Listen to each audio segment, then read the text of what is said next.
different tonight. My background and everything looks a bit different. I'm trialing something.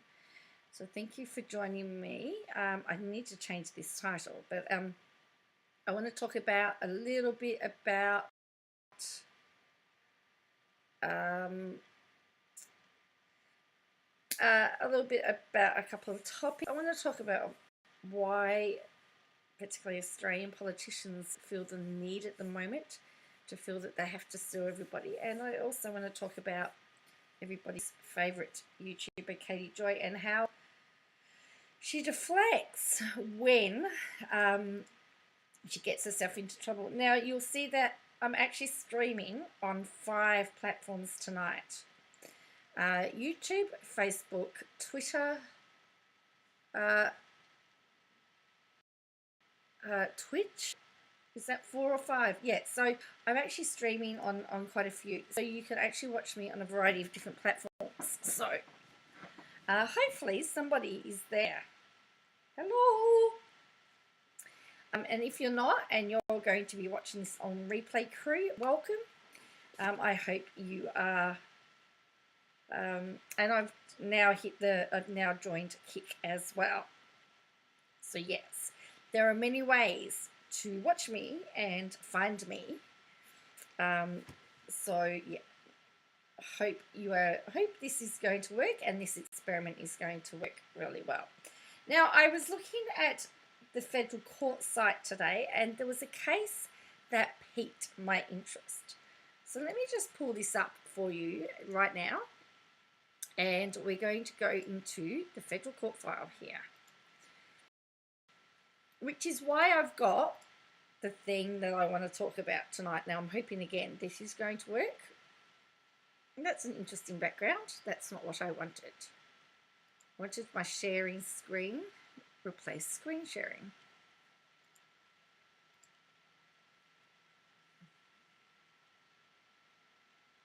Oh, look at that.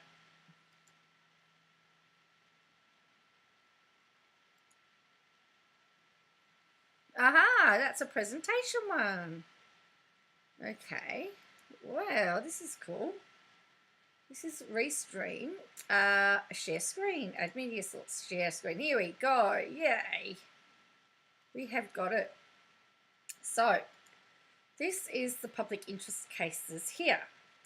Now, what I'm really interested in and what is fascinating here is look at all these cases here at the moment that are deemed to be public interest. There's all sorts of stuff. One of the things that, I mean, this is Palmer versus McGowan. I mean, so Robert Smith, now we followed Ben Robert Smith and we got the verdict just recently. And the thing that I found to be very, very interesting is that he has just announced that he is going to be appealing that decision. So that's interesting, by the way. But if we come down to here, we see another interesting Greenwich. Hello, Vidandra. Greenwich versus Latham. Now, I'm actually doing civil dispute resolution this quarter. So we are actually going through the whole process of the originating process application, statement of claims. Oh, I'm glad you loved it, Vidandra. As when my daughter went to Japan, she messaged me and said, "Mum, what can I get for you?" And I said, "Well, I'll tell you what I would like," because I'd never had one before. Yeah, so to get the Hobonichi is great. I love the paper. So hopefully we can keep that going. So there's one here called Greenwich versus Latham. Now, Greenwich versus Latham are both politicians. Both politicians. So in my civil law case, so you actually have to have an originating application. You actually have to have a process by which this has started, okay? This is the first bit, and then you have your writ. So let's have a look and see the originating application. So it's got here the names, the applicant and the respondent. So this is the form that has to be filled out whenever you go to sue somebody in a court in the, you need to fill out a court, a fifth. So this is for the federal court.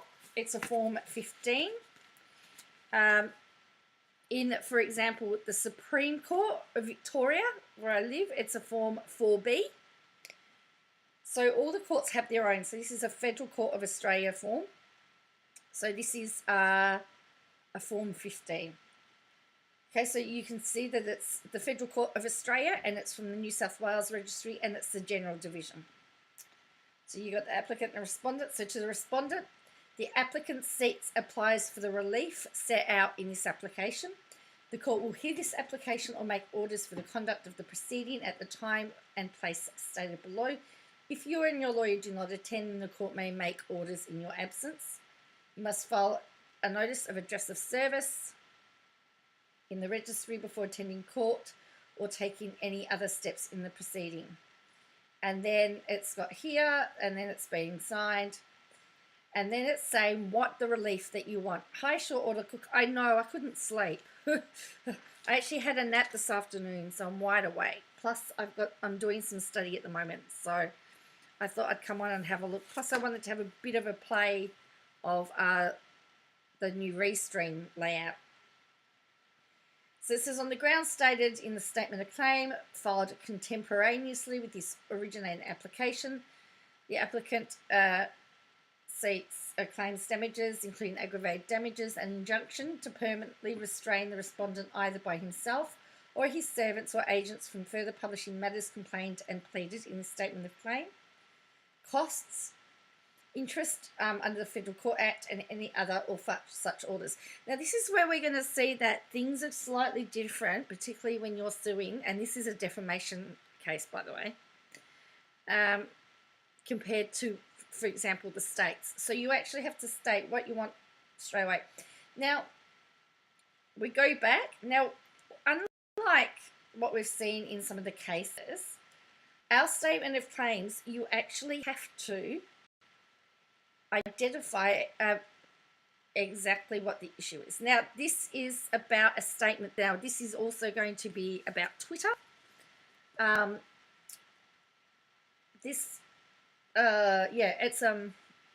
It's about things that have been said on Twitter, which is very interesting. So now we're in the statement of claim. So again, this is the statement of claim. This is a form 17, and it's got here that it's got the stamp. So again, we're starting off with the relief that they want. Now, here we get to the applicant, okay? So we're going to find out what the applicant is, what the respondent is, and then what they are complaining of.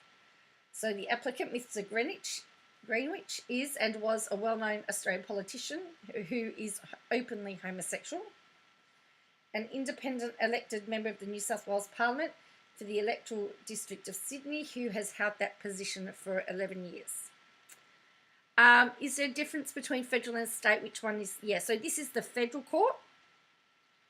So essentially, if it's like in the Supreme Court, it's usually a state court. Federal court has a state registry.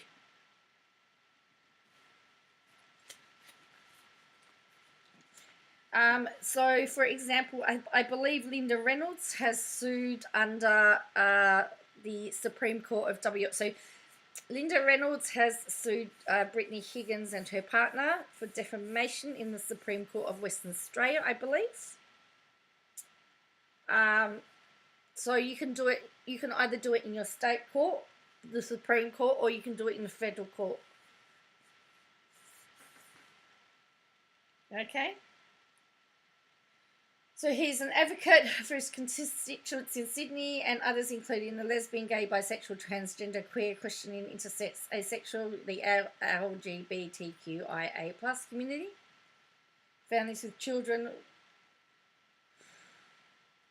women, people who are homeless, people in the late stages of advanced disease seeking assisted dying, and people with disabilities and First Nations people, and the former convener and co-chair of the Marriage Equality, a not-for-profit organisation which led the campaign for same-sex marriage in Australia, which Mr. Greenwich led for 10 years until his achievement of same-sex marriage in Australia. So we've got the respondent, Mr. Latham, is and was a well-known Australian politician, the former leader of the Federal Australian Labor Party and federal opposition, a member of the New South Wales Legislative Council since 2019, the leader of the One Nation Party in New South Wales since 2018, the operator and publisher of the content on account on the Twitter platform with the handle @RealMarkLatham, Mr. Latham's Twitter account, which at the date of this pleading was followed by over 66,800 Twitter users. The operator and publisher of the content on and the account page on the Facebook platform known as Mark Latham's Outsiders, which at the date of this pleading was followed by over 136,000 Facebook users, which contains Facebook posts of Mr. Latham published in the first person, a profile photograph of Mr. Latham, a cover photograph of Mr. Latham with the text Mark Latham, New South Wales Legislative Council, One Nation, New South Wales. Intro description contained the text member of New South Wales Legislative Council. The operator of and publisher of the content. So what they're saying is that they've put here the operator of and the publisher. So they're trying to cover their bases here. So this is Instagram, and then a profile picture of Mr. Latham's book Take Back Australia, Mark Latham, New South Wales MLC. Okay, so now we've got the first matter complained of. So we're talking about a tweet, okay? This may, I need to put a warning here. On March 22, 2023, a Twitter user, Susan Metcalf, posted a tweet, the Metcalf tweet, which linked an article in the Sydney Morning Herald headed "Video shows LGBTQ protesters pleading for help outside Mark Latham's event," with a thumbnail photograph showing police officers amidst a crowd of people, and contained the text, "Mark Latham is a disgusting human being, and people who are considering voting for One Nation need to realise they are voting for an extremely hateful and dangerous individual who risks a great deal of damage to our state, Alex Renworth."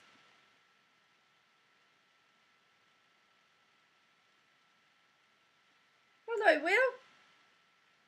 About 10:13 a.m. or about the 30th of March, on or about the 3rd of March, Mr. Latham posted via Mr. Latham's Twitter account and thereby made available for publication a comment on the Metcalf tweet as follows: "Disgusting. How does that compare to sticking your, you know what, up a bloke's, you know what, and covering it with," yeah, you can read it. And they've put a tweet in there in Schedule A.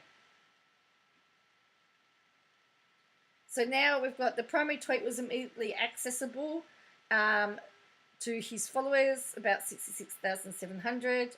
And then on about 2 p.m, 30th of March, it was deleted. Prior to its deleted, the primary tweet was commented on, retweeted, and seen by at least 6,171 people on Twitter, from which it can be inferred that Mr. Latham published the primary tweet to at least 6,171 persons in the Australian Capital Territory and in other states and territories in Australia. So now we're talking about the identification. Was concerning Mr. Greenwich. The primary tweet was posted as a comment on the Metcalf tweet, which included Mr. Greenwich by name. Now we're talking about all the imputations. Right. Oh, that's interesting, Will. So Wills has said in America, politicians have speech immunity where they cannot be sued for defamation as long as it's while they're doing their job in Congress. Speech debate clause tried to use it as a defence from, oh, okay, to the January 6th probes. Wow, that's interesting. Yeah, our politicians just like suing at the moment. There are so many politicians suing. It's just ridiculous. Anyway. All right, so now we're talking about the imputations. And this is why I'm saying it's, you know, you have to submit this. So this is all part of the statement of claim. It can be rejected. Attempted. Wow. Lindsey Graham attempted to in the Georgia probe.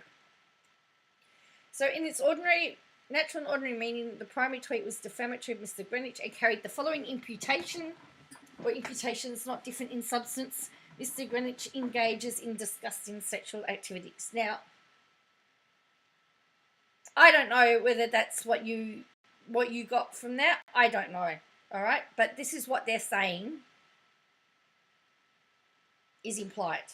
Further, or alternative to paragraph 15, the primary tweet, together with the aid of the intrinsic facts particularised below, was defamatory of Mr. Greenwich and understood to convey the following imputation by way of a true innuendo to persons who were aware of those facts, namely, Mr. Greenwich is not a fit and proper person to be a member of New South Wales Parliament because he engages in disgusting sexual activities. Actual order cook. It's about interpretation. Yes, correct. I mean, let's go. I mean, let's look at the tweet that they've put in there, because the tweet is quoted by Alex Rents is imply. I mean, if we want to talk about imputations, is saying that Mark Latham is a disgusting human being, and if you want to vote for them, you're also a disgusting human being. I mean, you know, to be. I mean, that's. And so, and that's where he said disgusting. I mean, I'm not saying the second part of that tweet was, but I mean, could he? I don't know, but I mean, he could argue, he could say that he was highly offended by what was written there, that he's retaliated, rightly or wrongly. So, I mean, if you want to look at imputations, if you look at what the original text was, and I mean, this is what his lawyers are going to have to argue and point out too. So, anyway, so they're saying that the tweet said that he is not a fit and proper politician to be a member of Parliament because he, I mean, and likewise, it could be implied that Latham is not a fit and proper person to be a member of New South Wales Parliament because he's a disgusting human being. See where words and things matter? You know. So, the stringent facts for the purpose of paragraph 16 are the Metcalfe tweet, and Mr. Greenwich is a member of the New South Wales Parliament. He relies on the whole of the primary tweet in support of the pleaded imputations in paragraph 15 and 16 below. 15 and 16. So he is saying you need to read this whole tweet in its entirety for those imputations. So then, on or about the 1st of April 2023, Mr. Latham made and thereby published the following statements to a journalist or other representative of the Sunday Telegraph. Yeah, it's about context. So this is what he wrote. Sometimes in public life, when you throw out insults, they come back at you harder and truer. So boo-hoo, Alex Greenwich. When he calls someone a disgusting human being for attending a meeting in a church hall, maybe attention will turn to some of his habits. Greenwich goes into school talking about kids being gay. I don't want to be accused of anything similar, leaving that kind of content on my socials. So on about the 1st of April, were republished in the Daily Telegraph, titled Boohoo, Latham doubles down after homophobic tweet outcry, which the date of the pleading. So let's have a look, see if we can get the link up. All right. Then we've got, he knew that the quotes would be republished, Schedule B, and then they're saying that it was of him. And now they're saying that in the context of ordinary meeting, the following imputations is that Mr. Greenwich is a disgusting human being who goes to schools to groom children to be homosexual. And that he's not fit the proper person to be a member of New South Wales Parliament because he goes to schools to groom children to become homosexual. So let's look at this, the actual art, of course. Of course, it's and just so that you know, it's behind a paywall as it is. So anyway, so he relies on all of that. So by reason of publication of the primary tweet and the publication and reproduction of the DT quotes, he has been exposed to hatred, contempt, ridicule, and has been gravely injured in his personal and professional reputation, and has suffered and will continue to suffer hurt, distress, and embarrassment. Mr. Greenwich relies on the grapevine effect of each of the matters complained of, including because of the republication of matters complained of and the substantial discussion of them on social media and in the news media, as set out in particulars to paragraph 30 below. Further particulars to the extent of publication and republication of matters will be provided after admissions in accordance with the defamation practice notice. So they're saying that there was serious harm to his reputation because of the seriousness of the demeaning language which was used, hateful conduct by members of public following and the result of the publication of social media, reactions, threats, repeated jibes, hatred, homophobic comments, and contempt to ridicule through emails, letters, and voicemails to his office. As a natural and probable consequence of the publication of the primary tweet was reported on by the news media. The Guardian here, let's have a look and see if we can get this one up. The Guardian, authored by Tamsin Rose. News.com.au, New South Wales One Nation leader breaks silence after homophobic tweet. So I've gone through and talked about all the news articles here. SBS, Daily Mail, Crikey, Shepherd and News, Sky News. Andrew Bolt has unleashed on Mark Latham disgusting, depraved, homophobic tweet targeting.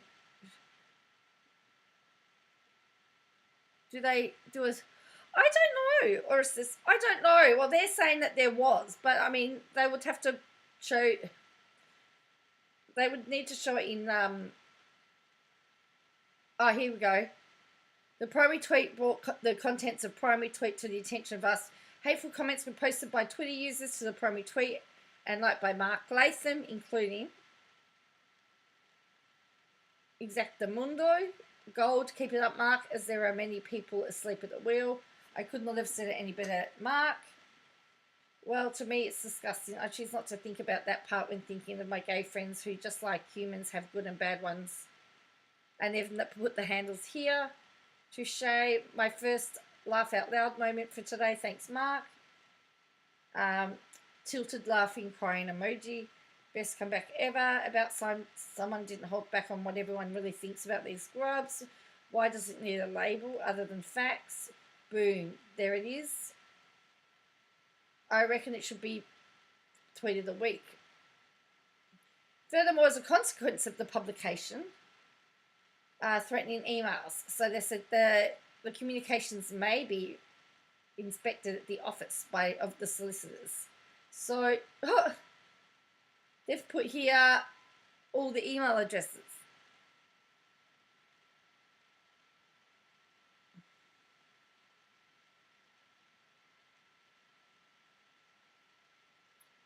And anonymous letters.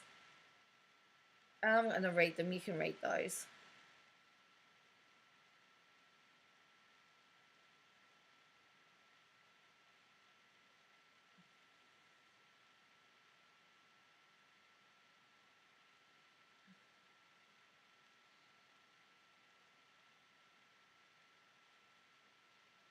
And then there's some horror, then they've got voicemails. So I'll let you just have a read of those.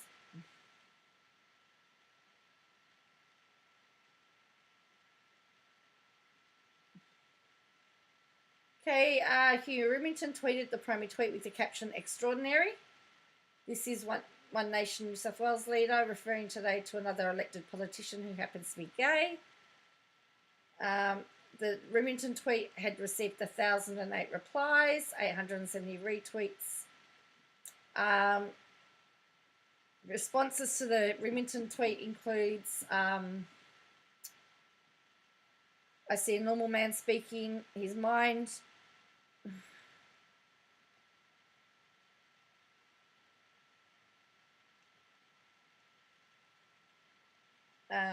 One thing Greenwich does behind is look at his own portrait. Okay, there's another one.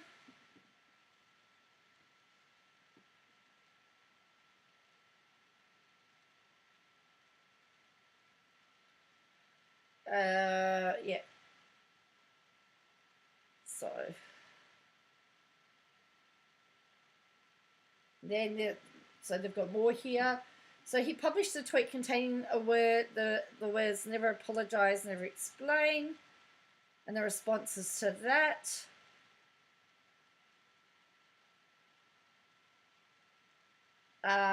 Premier Crispin unleashed on Mark Latham regarding his comments. At the date it's pleading, the Sophie Walsh tweet has about 16 replies, 5 retweets, 6 likes, and like this.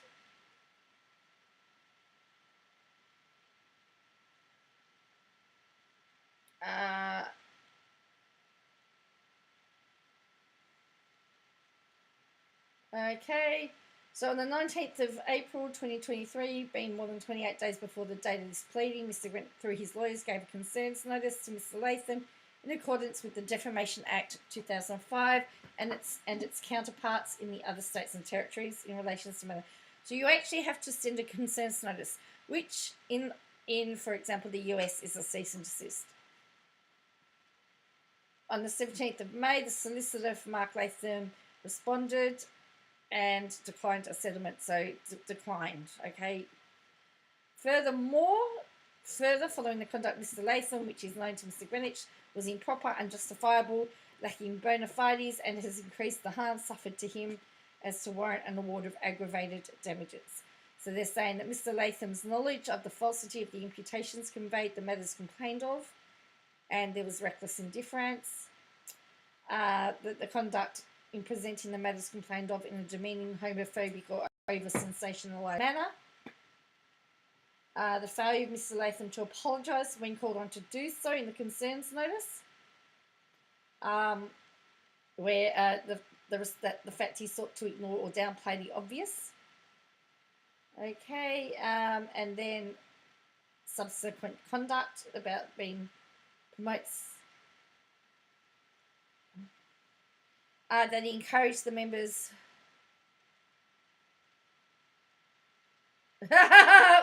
One of my comments didn't make it to screen. Obviously, don't mention. I'll have to have a look. I don't think I have any mods here to be able to see if I can fix it. See if it was here.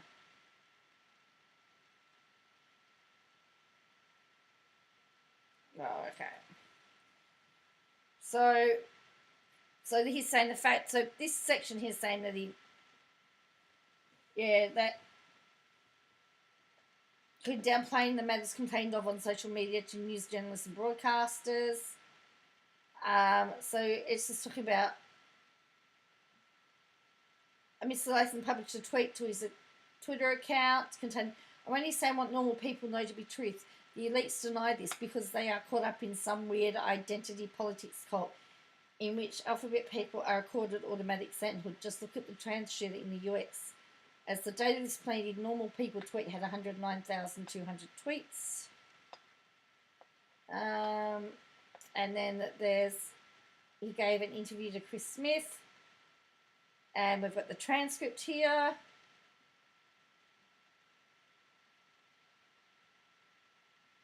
And they've got a link there. So again, Chris Smith talks with Australian politician next on TNT radio. And then there's more of that. And again, more of this. Defends saying Pauline Hazen can't understand how straight men feel. Q News, Pukeworthy.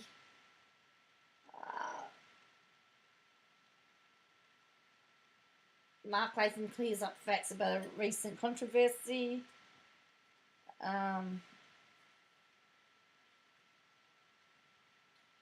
He published in context of New South Wales Premier Chris Minns attending radio personality Carl Sandiland's wedding next day. I must be wonderfully deplorable if Chris Minns wants to cancel me, but he's attending Carl Sandiland's wedding tomorrow, complete with organised crime figures and a convicted drug smuggler as best man. Carl has picked on the disabled and alphabet people even more than me, crying, laughing emoji. And then he's put, where's Alex Greenwich when you need him? So then there's more of that.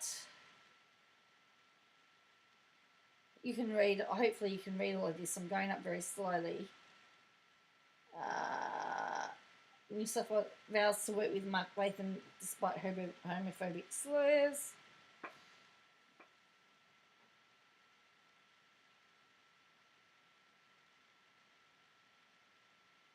So another one that he said he agreed to said this: put 100 women and 10 men on a deserted island. In 100 years, you'll have a thriving community of men, women, boys, and girls.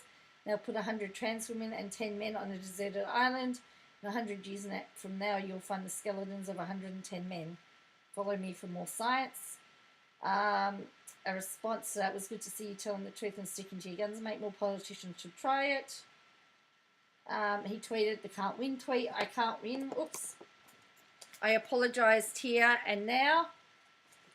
Alex Greenwich has referred this tweet and many to the New South Wales Anti-Discrimination Board for action. It's assessed with petty litigation against me for disagreeing with him. On the date of this can't win tweet, has received 10,100 views, 21 retweets, 1 quote.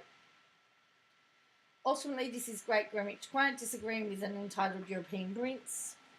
Lawfare, instead of sorting it out in the parliament to which we've both been elected. Should I take out an AVO for harassment? That one had received 5,587 views. Following the publication of that tweet, it says he's doubled down, he's engaged in subsequent contact, and then that's been signed by the, I've just seen who his counsel is. It was prepared by Nicholas Stewart, solicitor of Miss Sophie and Dr. Matthew Collins, AMKC, counsel for Mr. Alex Greenwich.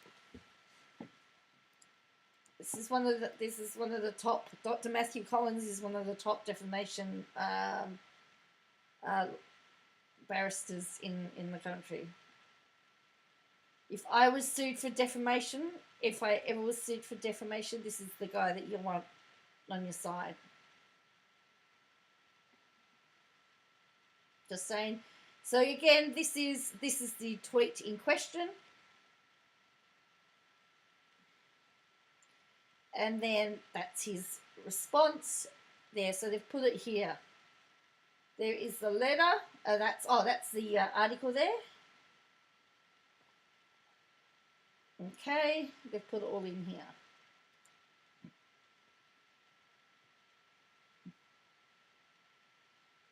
It's all there. I don't know what I've just done. I've just done something. Hang on.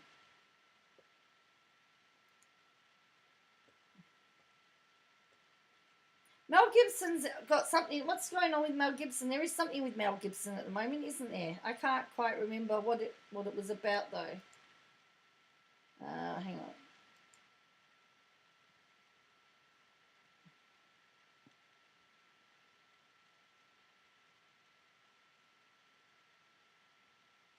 Yeah, so well, that's the thing.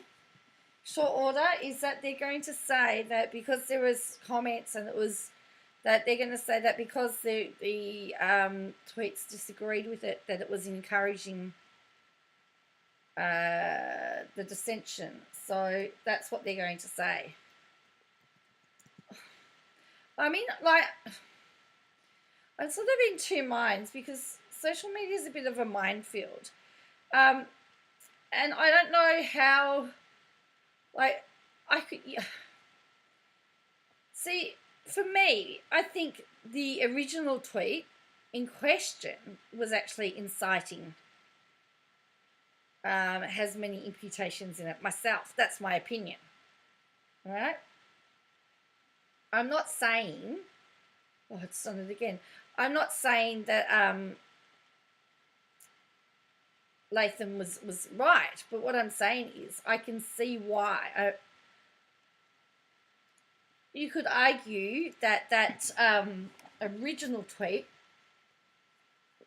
where he's referred to as a disgusting human being got a reaction out of him, rolled him up, and he reacted to it. I mean, that's how you see it, rightly or wrongly, he's reacted to it. So let me just, I'm just going to, it's just decided to cooperate with me again, would you believe? That's we just had a federal judge order the government can't. Well, now, so when I click on it, so let's just have a look, because it's just had something, the first lot here. It's just had its first orders done. So it had an administrative listing. So let's go back here. That's interesting. Yeah, look, I don't know how it all works. So it had on the 15th of June, it had an administrative listing. I'm a bit behind, so I've just discovered this. So I'm a bit behind with this. So we're just going to go to here. This sets out the schedule of how it's going to work. Okay. If it loads. All right. So here we go. I believe he's got until...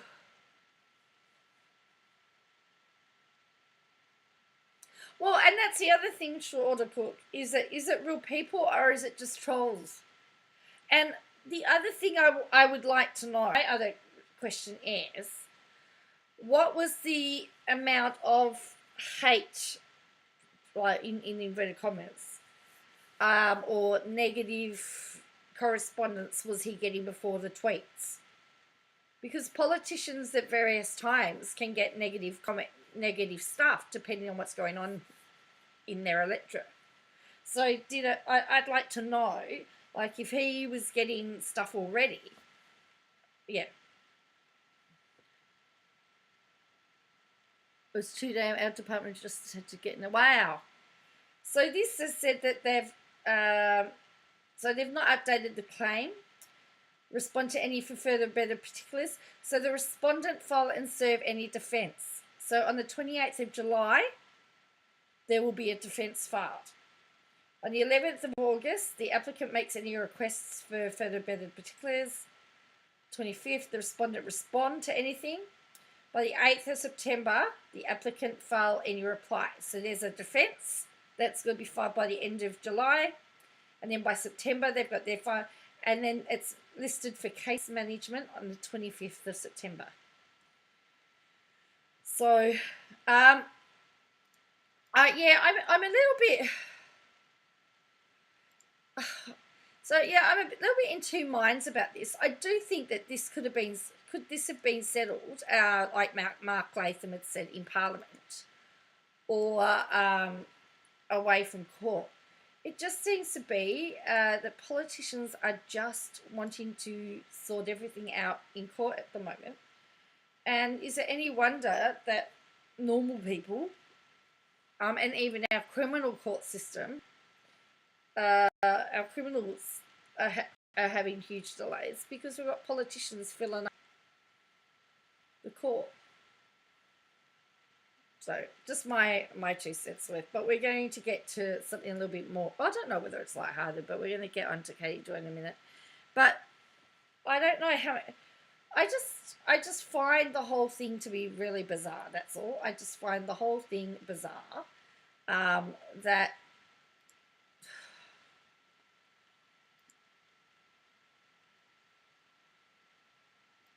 Because, yeah, if somebody had referred to me as a disgusting, vile human being, I think I'd be telling them what I thought of that. I think I'd be retaliating. Should he have retaliated the way that he did? No. I don't agree with what he said, but I could see why he started off with the word disgusting, because... you know, he's retaliating. So,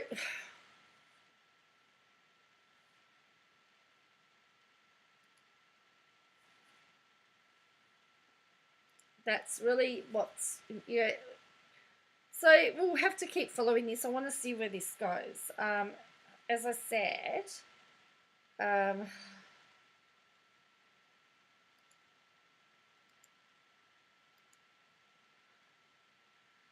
so let's get on to Katie Joy.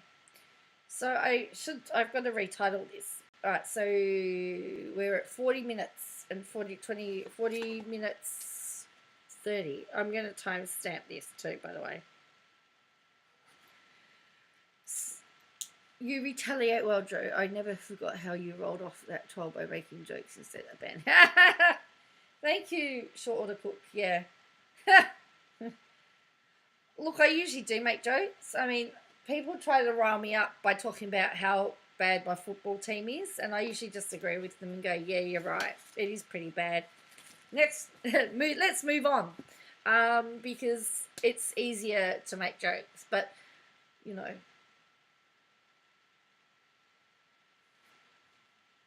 well, I mean, actually, I'll have we become too soft as a society now that we don't know how to take jokes anymore? We take everything too seriously or everything too personal. Are we too soft? Do we need to be wrapped up in cotton all the time? I was talking to a teacher about reports, and I said, I always had on my reports that I spoke too much. I would be more productive if I didn't talk as much. And the teacher said, we can't write that anymore. Well, I said, but it's the truth. I mean, I joke about it now, and they go, oh no, it's deemed to be negative. Well, if you talk too much, surely, you know, that should be able to go back to your parents. So,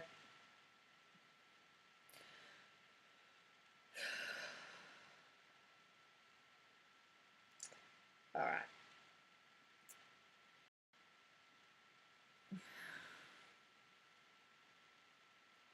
So talking about doubling down and not knowing when to stop is our friend Katie Joy.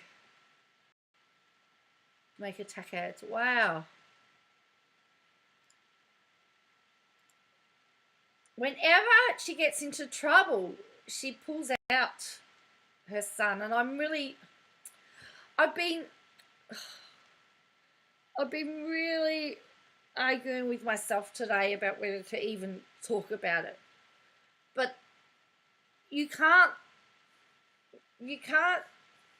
publicly share about your child and then complain when people talk about your child.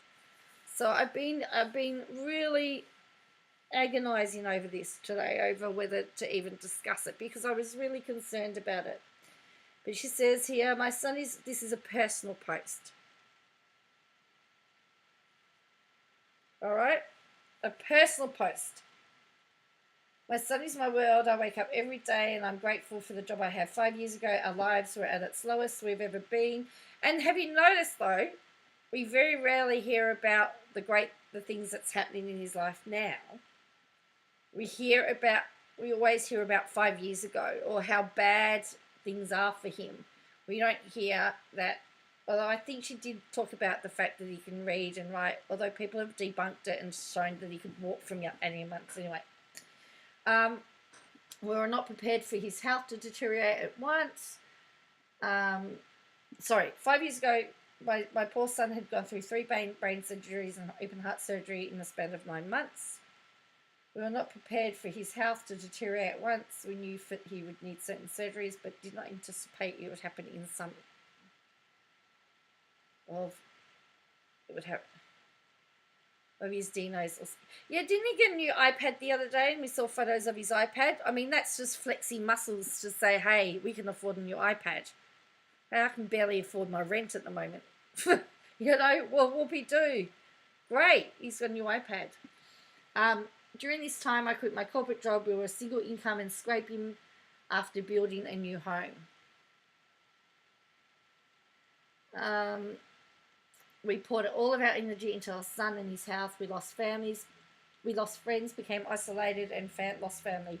We learned very quickly how little people We learnt very quickly how little people care to rally around children with life-threatening diseases unless it serves their needs. We learnt quickly that unless your child can benefit a non-profit for a photo op, people don't actually show up for you. We gave up our lives and we do not regret a minute of it. When no one stood by him, we did it. His doctors also never stopped believing in him. He recovered from these painful procedures. He will need more heart and brain surgeries throughout his life. We are still alone and have nearly lost every single family member and friend. Why? Because having a child with chronic illnesses is inconvenient for most people. Our stress and anxiety is not conducive for healthy relationships, and all of our time, money, and resources go to him.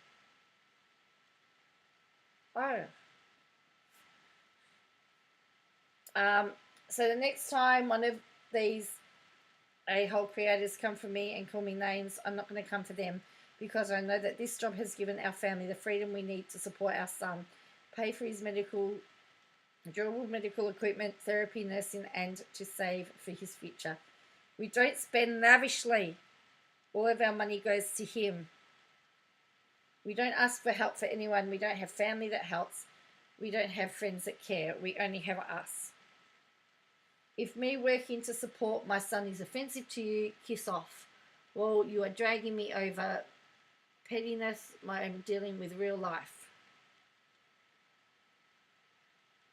My son will never be cured. He will always need support, and I'm going to work my butt off to ensure that his needs are met, period.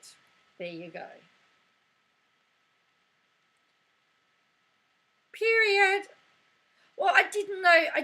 Well, she just said that all her money goes to her son. How she bought him a Beamer. And then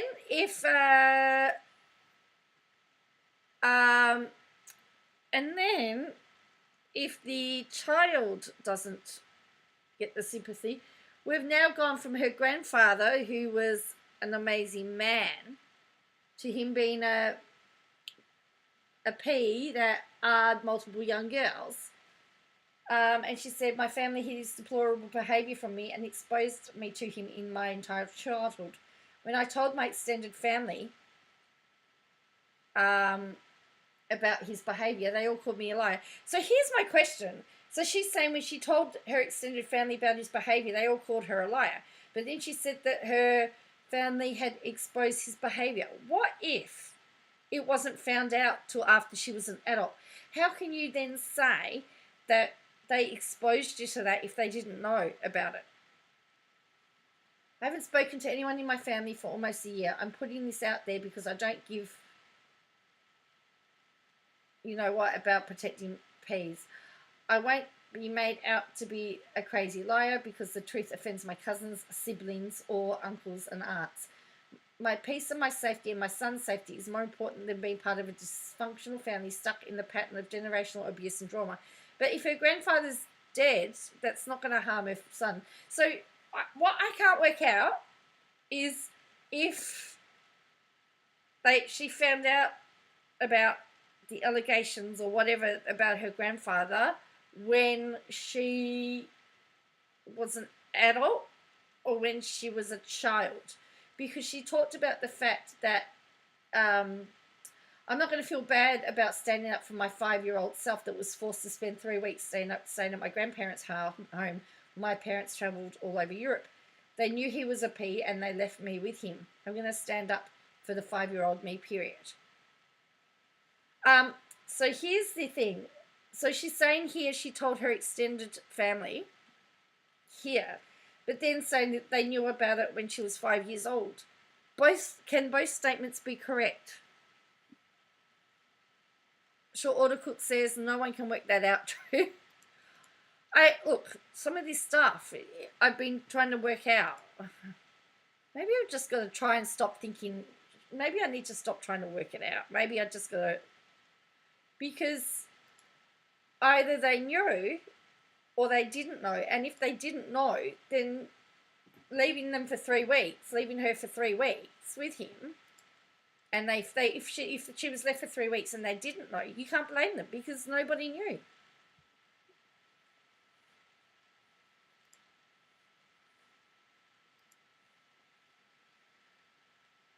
And then if that doesn't work, we go back to our favourite duggers.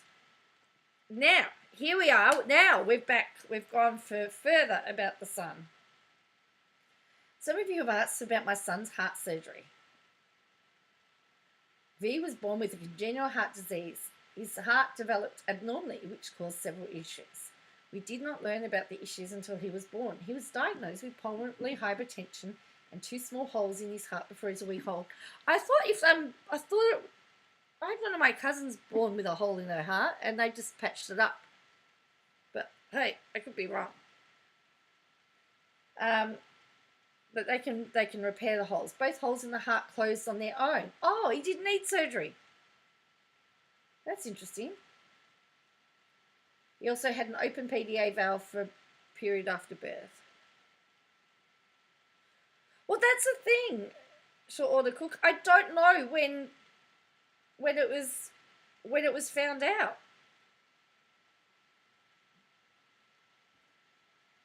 And yeah, I don't know who asked and when they asked. So both holes in his heart closed on their own. Well, okay. Great. But the pulmonary hypertension did not resolve. When he was 2.5, he had a routine echocardiogram ordered by a genetics doctor. They wanted to make sure the holes had closed. Well, it's just funny. I know somebody that had a premature baby that was born, that was 5 weeks premature. He had a cleft palate, so he had a cleft palate, and he couldn't drink out of a normal bottle. So he's 5 weeks premature, had a cleft palate, had to be tube fed, was in hospital for 8 weeks, came home, had to also continue to be tube fed, now 3 months old, and now drinking from a bottle.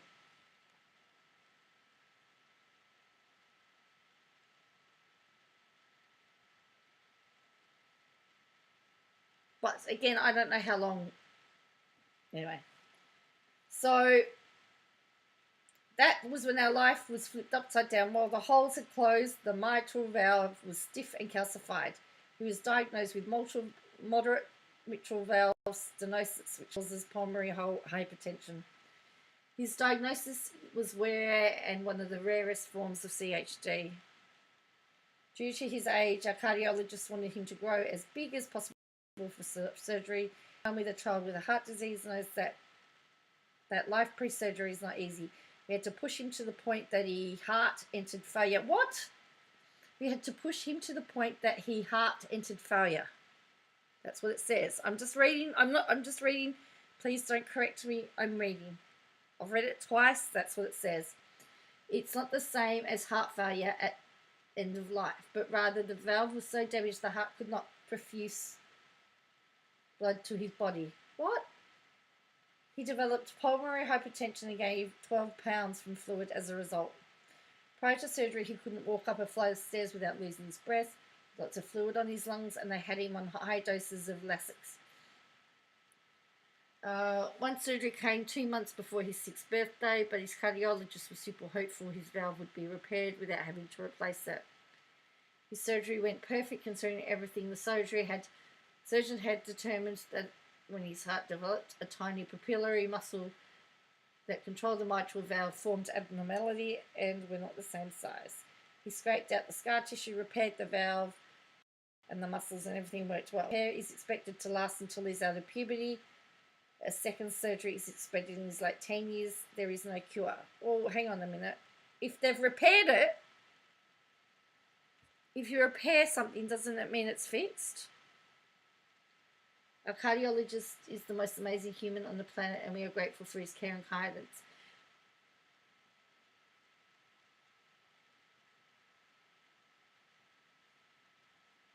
That's my problem, short order cook. That's the problem, and that's why I've been really hesitant to talk about it, because I don't really want to talk about it.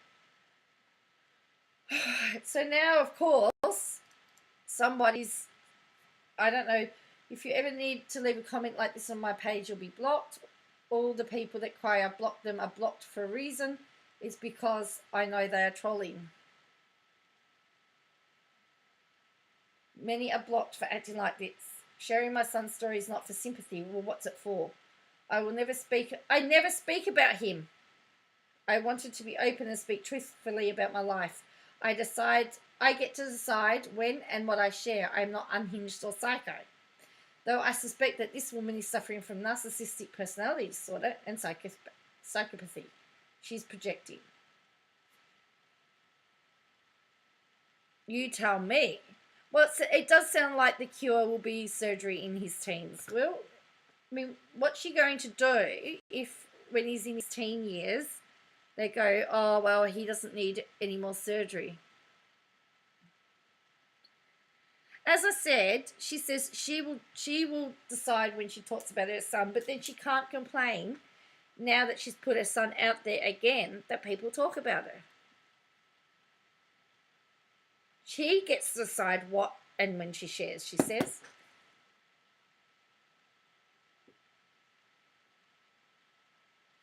So this says, you didn't lose friends and family because you have a sick child. You lost them because you're a piece of person. And you're a piece of what person for trying to make your brain dead subscribers think otherwise. You should have said nothing or just told everyone on YouTube to go F themselves. But you choose to use your precious little boy to gain sympathy instead. There's nothing wrong with telling your story, but the way you went about it is absolutely disgusting. You have a severe mental illness. It breaks my heart that your little angel is suffering, and it breaks my heart for him to have a mother like you. Your baby is suffering, and you use him to gain sympathy. You're a special kind of effed up. People didn't bounce from your life because of your son. They bounced because of you. You are unhinged psycho. Look within. Start being honest with yourself. Work on yourself. Stop blaming your son's illness and start taking responsibility for your own actions. I think she does need an account. I do think she needs an account, a personal account. So then she's, of course, put a picture of the dog because, we need to keep distracting. Then she's got another one. So she's back on the other stuff again. She had receipts, proof of Amazon's. So now she's back on to the documentary again. The fact that they knew that. So she's back on this again. Kaylee Holt DMs me. I find her husband's LinkedIn bio. So again, she's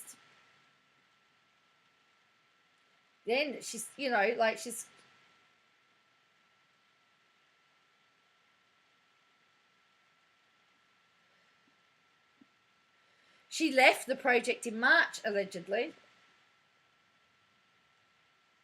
So this is what she said. She said, Amazon producers have known since January 28, 2022 that Jim Holt was abusing his wife and children.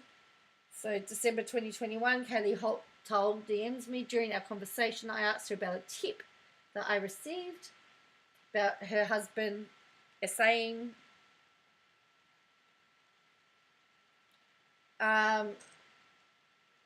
his brother. She confirms the claims it only happened one time. Says her husband got counselling. He tells everyone about it. I find her husband's LinkedIn bio and find out he's a volunteer at the Boy and Girls Club and has been for 10 years.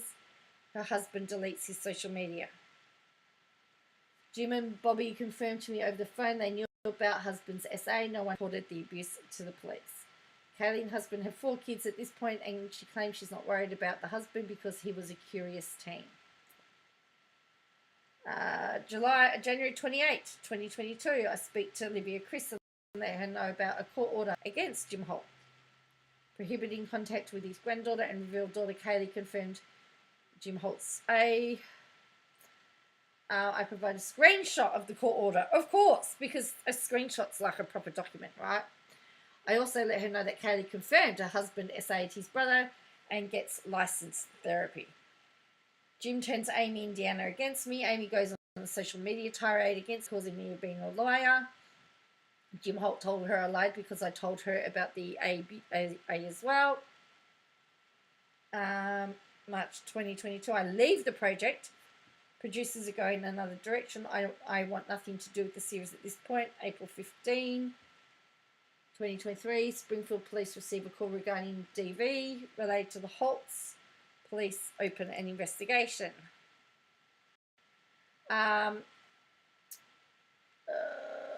Samuel Holt hires a lawyer, files an order of protection. Judge grants both orders. I text executive producer Olivia Chris at 3:57 the same day. She calls me 13 minutes later. We speak for over an hour. Series is in post-production. Olivia apologizes to me for not listening to me about Jim. May 8, 2023. 10-year order granted against Holt. I text Olivia Chris, no result. June 2, docuseries goes live with no disclaimer about the active investigation and restraining order. Well, there you go. And like someone's written, that must have been hard to walk away from such an offer, Katie. But I'm glad you did. You are a rare ethical reporter. You didn't give up your courses when threatened. I think she meant sources. You went toe-to-toe with others. What you do is important. Please know that you are appreciated. And someone's put the vomit logo there. Did Amy ever forgive you? Did Amy ever forgive you or reconcile with you in any way? Yes, she apologized. I texted with her this evening and with her mum.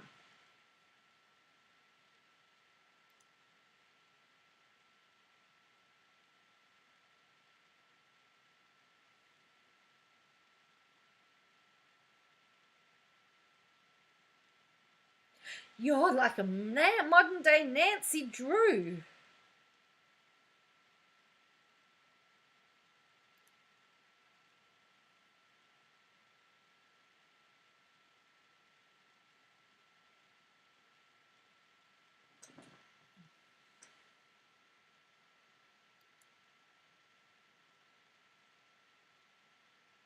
I need to get in touch with her. I messaged her, but I don't know if she'll see it. It's legit.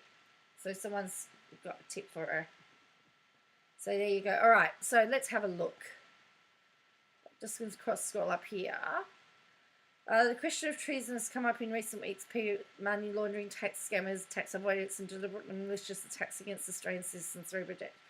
What is treason in Australia? I have no idea anymore, Grant. I mean, those lines have been blurred. I mean, when not even the politicians have prepared to say that they've stuffed up with robo-debt.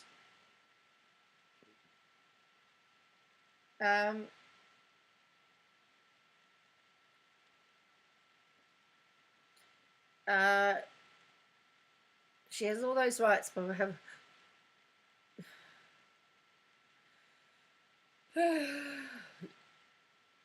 Nancy Drew, yeah.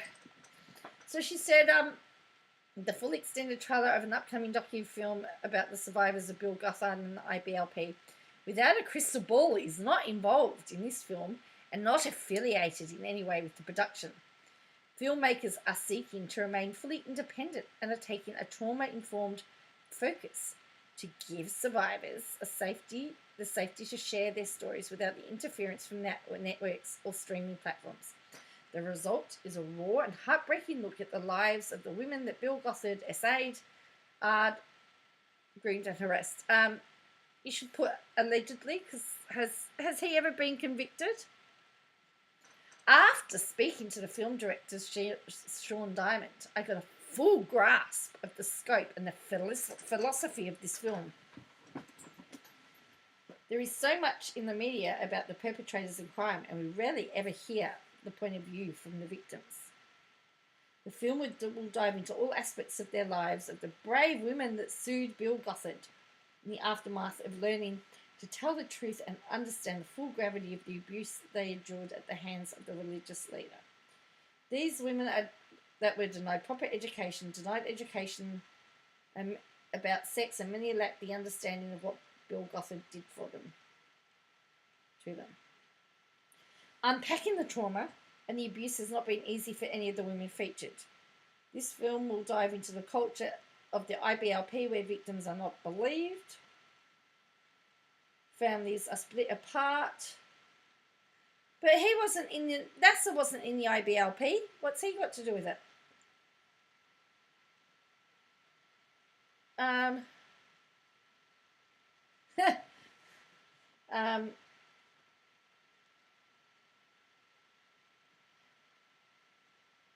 Women experienced and gaslit and smeared the victims for protecting the IBLP and Gothard. The film won't have gotcha or add anything sensational. The director believes that the truth these women share is more powerful than any other drama needed. For ratings, I fully believe in the team making this film and their mission behind it. This is an important and needed side of the IBLP, that story that is missing. These voices are necessary. Additionally, as difficult as it will be, the broader evangelical movement must accept this as part of their history. The IBLP influenced millions of evangelicals.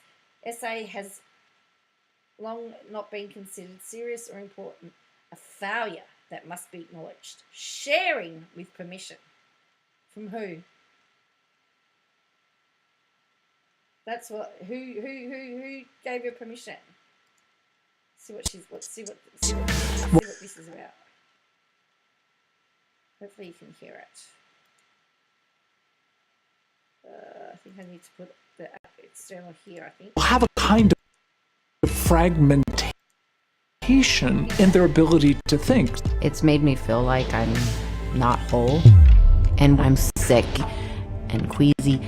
Like my body is telling me there's more to the story, but I have no memory of anything more. The fear of the unknown.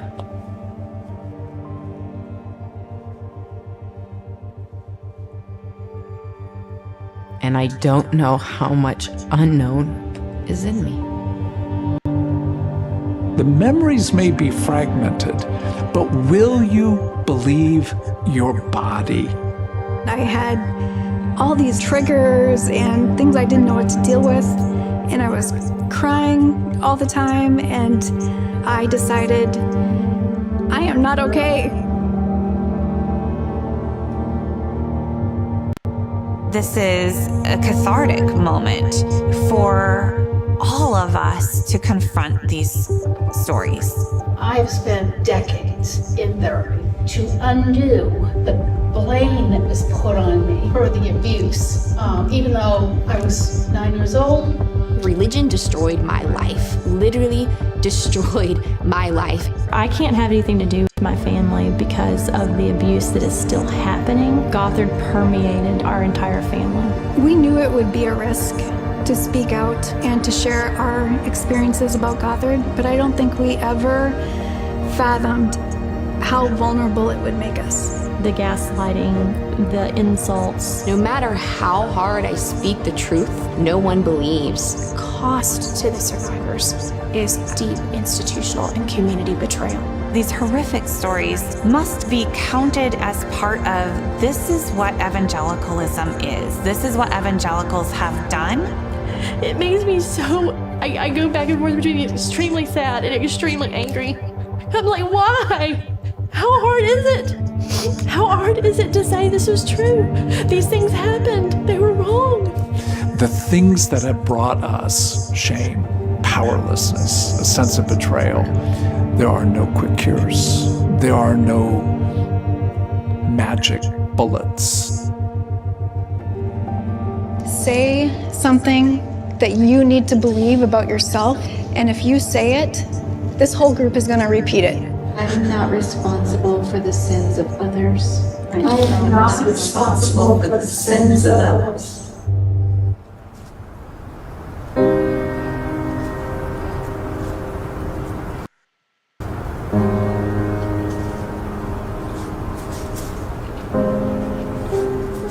No one changes without the ability to grieve the losses that we've endured.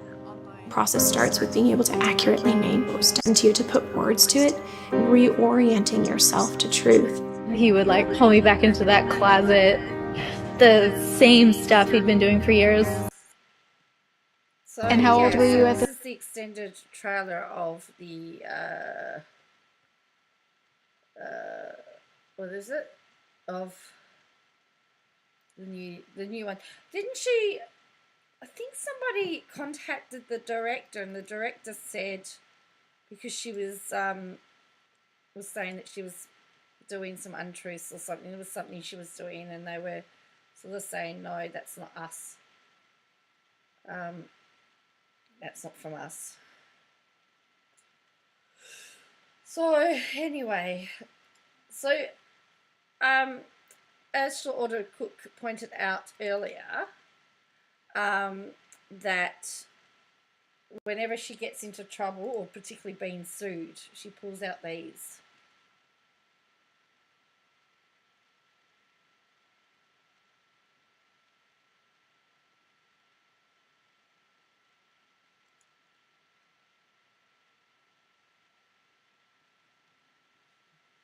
So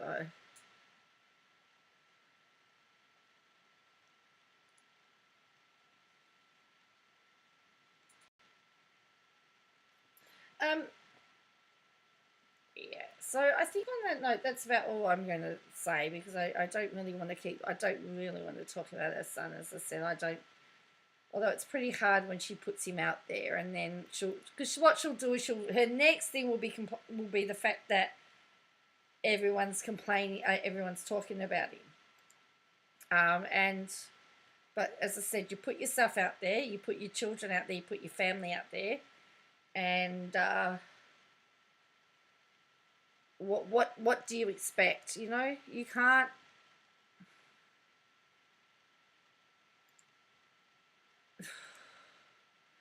Yeah, that is sort of true. It is a bit like that.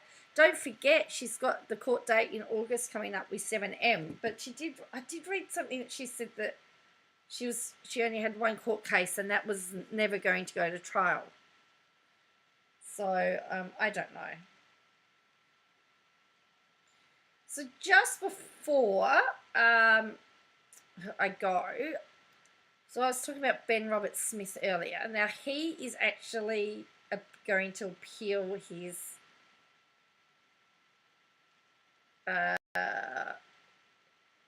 court case. He's going to appeal. So when you put in an appeal, you actually have to find an error of law. So as I said, I'll be very interested to see what they've said, how the judge erred. Because in civil, it's balance of probabilities. So Ben Robert Smith to appeal after defamation case was dismissed by federal court. So he's launched an appeal. So Justice Anthony Bazanko found in June that 3 newspapers had proved Robert Smith had, on the balance of probabilities,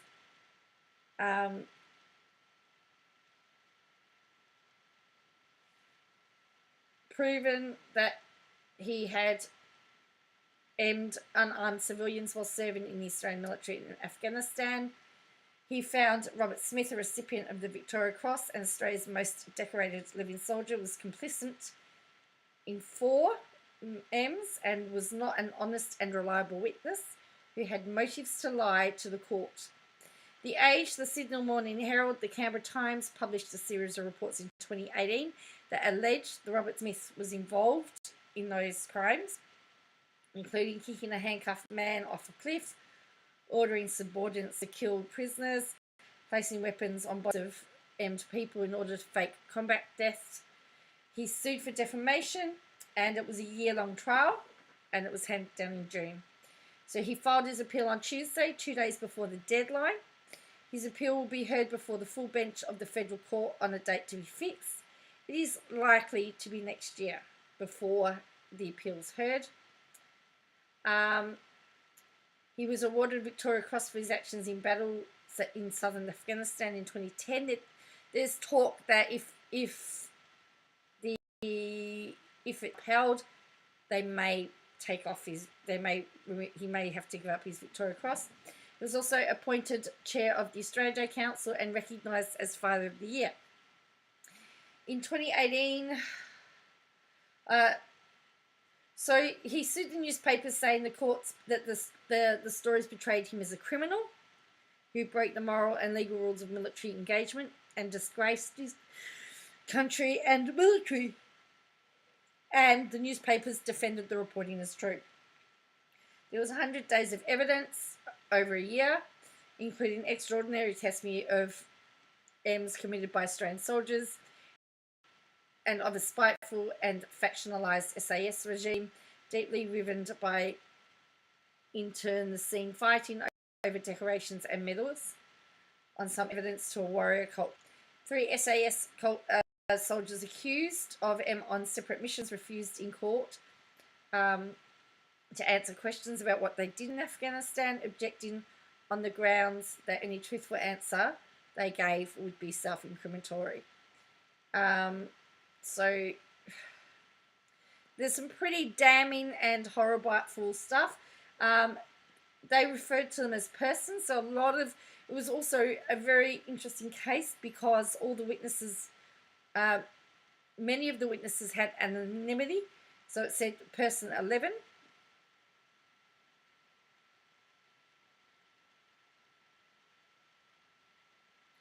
But anyway, the judge ruled.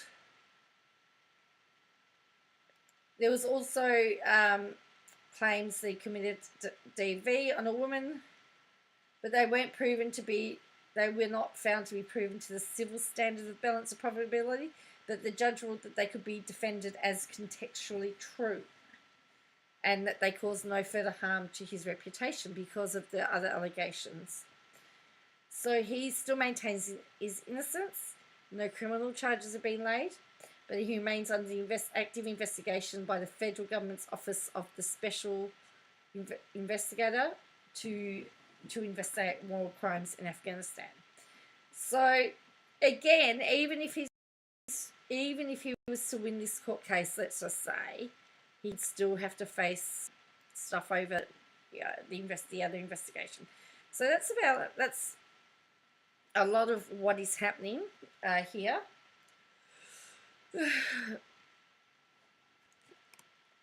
Look, I don't know what the truth is, and I don't know whether either, whether people didn't like him and stuff like that, whether that was all part of it. So I don't really know, but in civil litigation, it's only on the balance of probability. It's not beyond reasonable. You don't have to prove beyond reasonable doubt, which I guess is a benefit in civil cases because it's only on the balance of probability.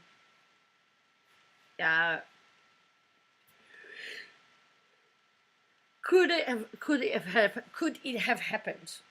On the balance of probabilities, it would seem that the answer to that is yes. That's what the judge found. So yes, it's definitely very, very interesting. It's going to go on longer and longer and longer. Anyway, I want to thank you for joining me. Please make sure, if you do me a favor, make sure you hit like and subscribe on all the platforms that you've got around. Oh, so, wait on. Here is another one. This must have been deleted, actually. Let's go back to Katie just one more time. Because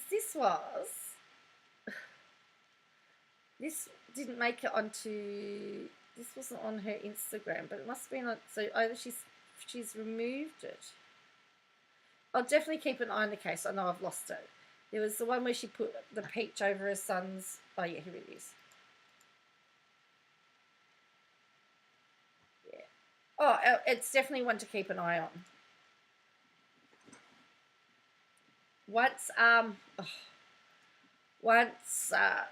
So that's how I got onto the Mark Latham stuff today, because I was actually looking for the to see whether the appeal notification had been filed and what the grounds of appeal were, because I was very interested in that.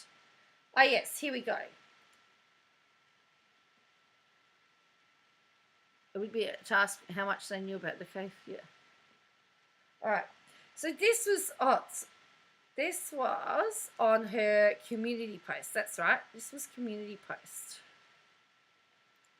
the other day. So have a look at this. All right. So again, we're talking about, you know what? Hi friends. Thanks for the tremendous short thoughts and support of sharing your own journey with chronic illnesses or raising a child with chronic illness. I did not share for sympathy.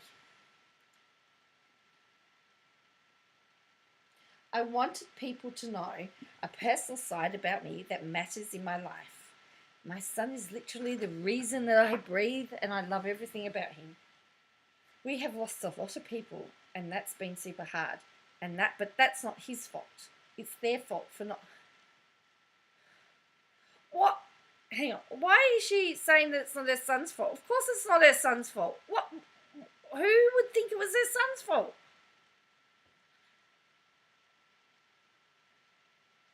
It's their fault for not being able to cope with his illness. Illness makes people face reality that many can't face. It's challenging to face the possibility that the child could die. Many people cannot handle that, and to them I say it's their loss, not ours. Life is built around convenience. When someone is convenient and can fit into a box where it's perfect, it's super easy to be their friend. When someone comes with complexities that are not always easy to understand, then it's challenging to be around them. Again, their loss, not ours.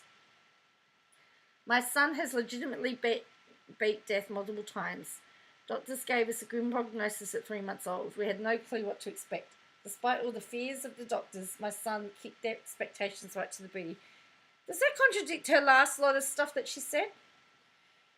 They did not know if he'd walk, talk, or even be able to function due to his critical illness, and hydrocephalus brain injuries were always a possibility.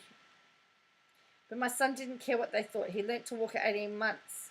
He began speaking in intelligible sentences at 5 after he got his VP's shunt to treat his hydrocephalus. Once he got his shunt, his life changed. I've seen footage of him saying da da da da da when walking at about 18 months.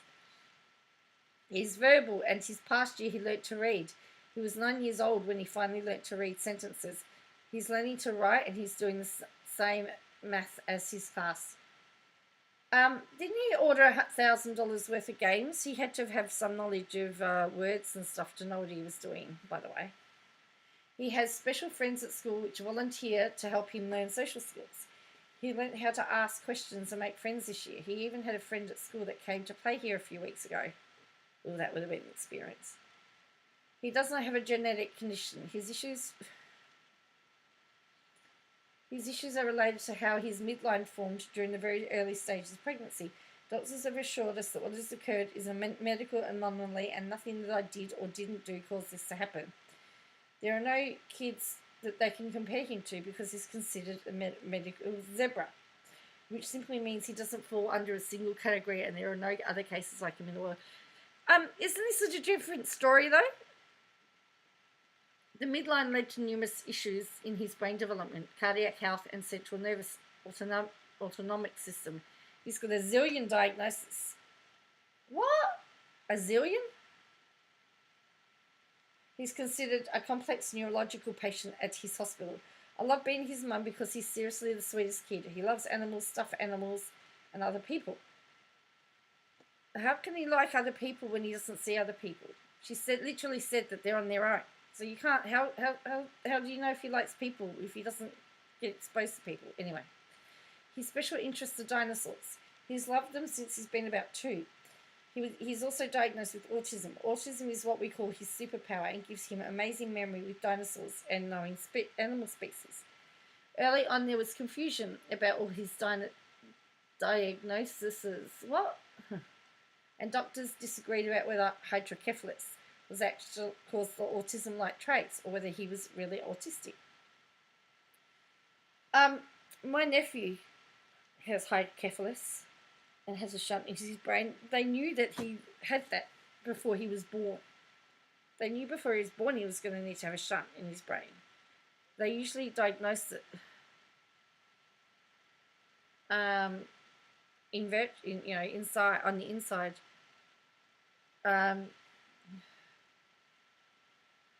Anyway, full evaluation a year after his hydrocephalus was treated gave us a full autism diagnosis by a neurophysiologist.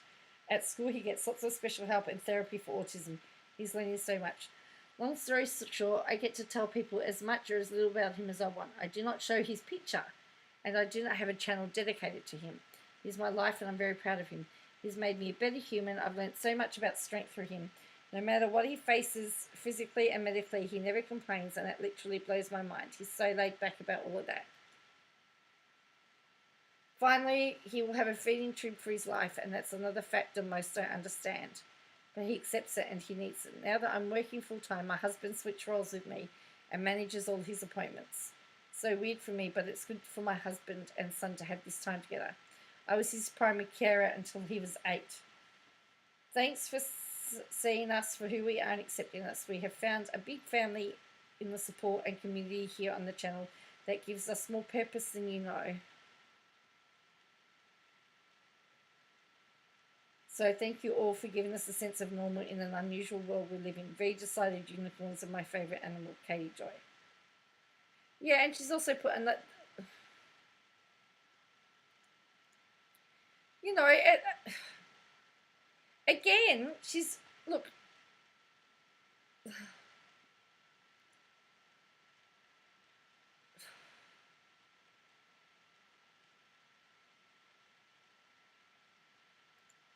well, as someone pointed out, the peach emoji is supposed, is usually used as a backside, and that's really,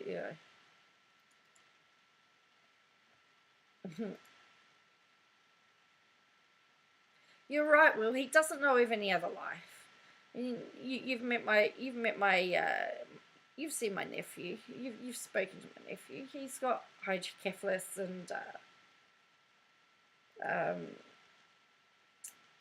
autism, ADHD, and has no sight in one eye. And he lives life to the full. He goes to a special school. He goes to a special school for children with special needs, and instead of having year levels, they're put into ability levels. And they learn, part of their learning is about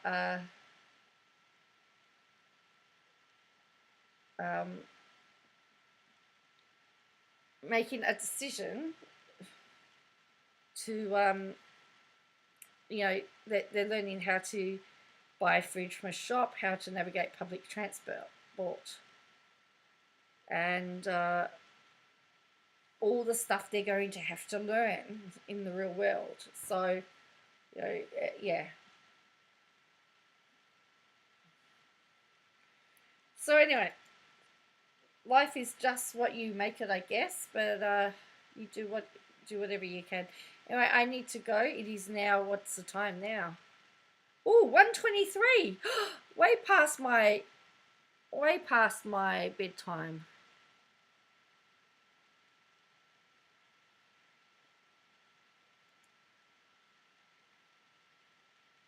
Beautiful ones.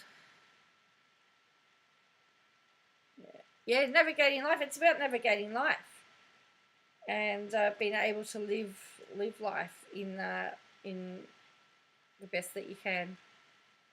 So anyway, I am going to head off now because it's 1:23, and I need to get up again. I need to get up in about 7 hours.